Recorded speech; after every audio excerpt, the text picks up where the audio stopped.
乡亲若要对抗这个新冠病毒，嘛会当食中药哦。由这个国家中医药研究所甲3种团队研发的抗病毒的中药。 清冠1号，目前伫欧美国家是卖甲真抢市，但是台湾也无法度来贩卖，因为台湾的中药是药品，必须要5年到10年的时间，才会当来申请到药证。不过，即摆国内疫情严重，卫福部已经同意紧急来授权，已经有2间的药厂提出着申请，上紧这礼拜就会当来核发到临时的药品许可证。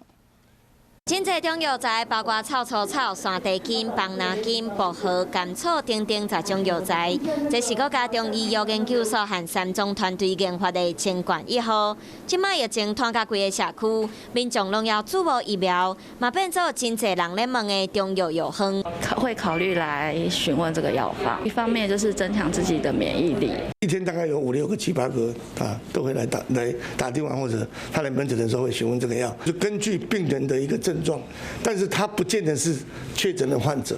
如果说病人有感冒这些症状，我们还是可以开给这个药来给他使用啊。如果他症状呢是像比较喘的，那我们就用厚朴加重。那如果是这个感染比较严重的，那鱼腥草加重。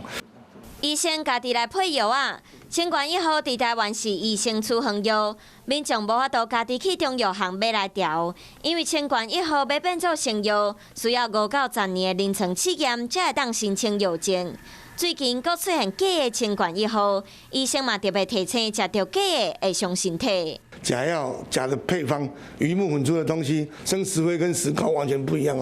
啊！这个石灰是不能吃的哈。疫情继续清冠，卫福部已经同意紧急授权，2间药厂嘛已经提出申请，上紧这礼拜会使核发临时药品许可证。